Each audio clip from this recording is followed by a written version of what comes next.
Hello friends, सनातन धर्मा diaries में आपका स्वागत है। आज मैं गीता के कुछ महत्वपूर्ण बातें बताने जा रही हूँ। जो गीता के उद्देश्य हैं उन्हीं के बारे में मैं बताने जा रही हूँ। तो चलिए शुरू करते हैं। इसके पहले यदि मेरे द्वारा बताई गई यह जानकारी, ये उद्देश्य गीता के आपको जरा सा भी अच्छे लगे तो चैनल को लाइक, सब्सक्राइब एंड शेयर करना मत भूलिएगा। चलिए शुरू करते हैं। आपको अपनी ज़िंदगी में जब कभी भी छोटी से छोटी या बड़ी से बड़ी कोई भी परेशानी आ जाए तो भगवान गीता के ये 30 उद्देश्य उस वक्त पे आपको बहुत काम आएंगे। ये पवित्र विचार आपके लिए समझना और उसे अपने जीवन में अनुकरण करना बहुत ही आवश्यक है। और ये 30 उद्देश्य 30वें से शुरू होकर पहले उद्देश्य से समाप्त होगी, आखिर समाप्त होगी। इसीलिए आखिरी तक पूरा ध्यान से सुने ताकि आपके भी जीवन में कल्याण हो सके। गीता का 30वां उद्देश्य है अश्वमेघ भक्त भव कृतम कर्म शुभम। इसका मतलब है कि अपने को भी कर्म किया तो उसका फल आपको जरूर भोगना पड़ेगा। अगर आपने अच्छे कर्म किए हैं तो वो जाने अनजाने में किसी मुश्किल वक्त पर आपको जरूर काम आएंगे। अच्छे कर्म उस मुश्किल वक्त से बचा ही लेंगे। अगर आपने गलत कर्म किए हैं तो पाप किया है तो उसकी सजा भी आपको जरूर मिलेगी। तो इंसान कितना भी छुपा कर कर्म करे, चाहे वो कितनी भी चालाकी से कर्म करे, लेकिन कहते हैं ना, उस परमात्मा के ईश्वर के चारों तरफ कैमरे लगे हुए हैं। हमारे एक कर्म पर वो परमात्मा अपनी दृष्टि बनाए रखता है। हमारे एक एक कदम का हिसाब होता है। इसे हम एक कहानी से समझते हैं। एक गांव में 2 मित्र रहते थे। उन दोनों ने विचार किया, इस गांव में हम धन नहीं कमा पा रहे हैं। वह दोनों धन कमाने के लिए शहर चले गए। कुछ वर्ष वहां रहकर उन्होंने काफी धन कमाया। फिर सोचा कि अब हम अपने घर वापस चलते हैं और हमने अच्छा खासा धन कमा लिया है। उस समय पे यातायात की इतनी सुविधा नहीं हुआ करती थी। वो अपने बैलों पर ही यात्रा कर रहे थे। चलते चलते मार्ग में रात हो गई तो उन्होंने विचार किया, आज रात हम यहीं विश्राम करते हैं। एक मित्र ने कहा कि मैं यहाँ पर रहकर धन की रक्षा करता हूँ, तुम बाजार जाकर भोजन की व्यवस्था कर लो।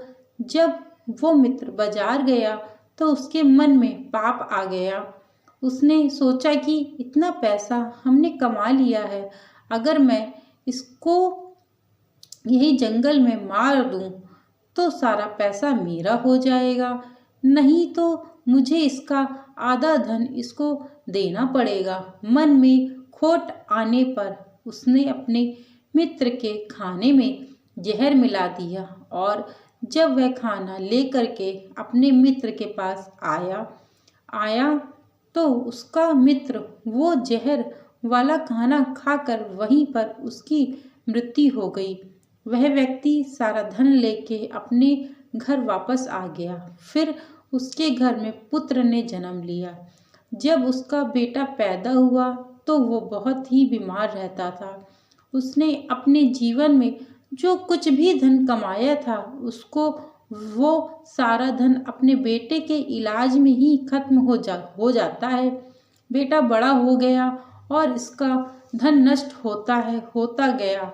जब उसका बेटा थोड़ा और बड़ा हो गया तो उसके पिता ने पूछा, तू इतना बीमार क्यों रहता है, तू ठीक क्यों नहीं होता है? मैंने अपनी जिंदगी का सब कुछ तुझ पर लगा दिया है, फिर भी तेरे तबीयत ठीक नहीं होती है।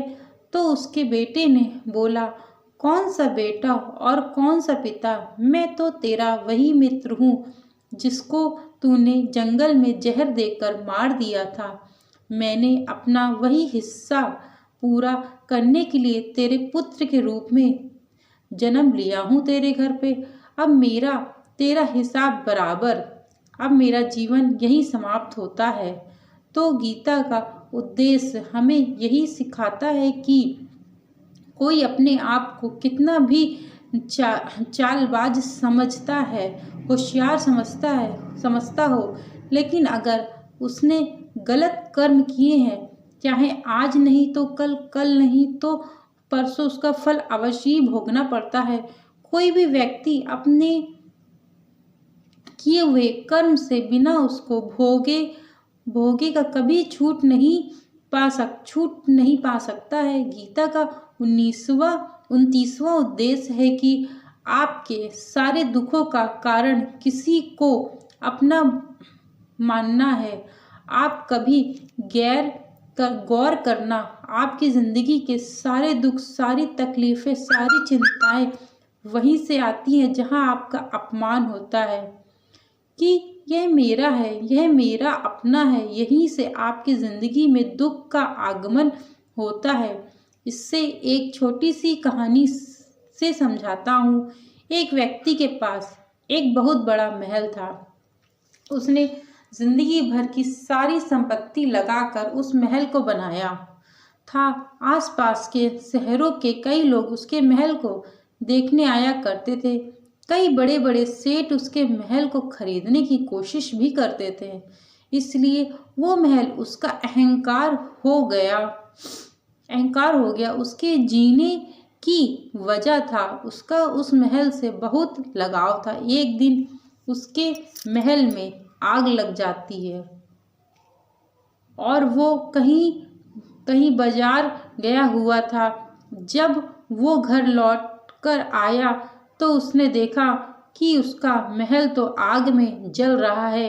अपने घर को आग में जलता हुआ देखकर उसे इतना दुख हुआ। उसने कहा, अगर ये महल नहीं रहेगा तो मैं जिंदा नहीं रहूँगा। अगर मेरा महल जलकर राख हो जाएगा तो मैं जीकर क्या करूँगा।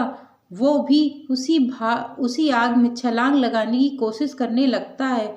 तो किसी दूसरे व्यक्ति ने उसे रोक लिया और कहा कि भाई, ये जो तुम्हारा महल है, उस महल को तुम्हारे काल बेटे ने किसी और को बेचा है। जब उसे पता चला कि यह महल अब मेरा नहीं रहा तो वह बहुत उदास रहने लगता है। यदि मेरे द्वारा यह गीता के उद्देश्यों की जानकारी आप लोगों को अच्छी लगी हो तो चैनल को लाइक, शेयर और सब्सक्राइब करना मत भूलिएगा। Thank you so much.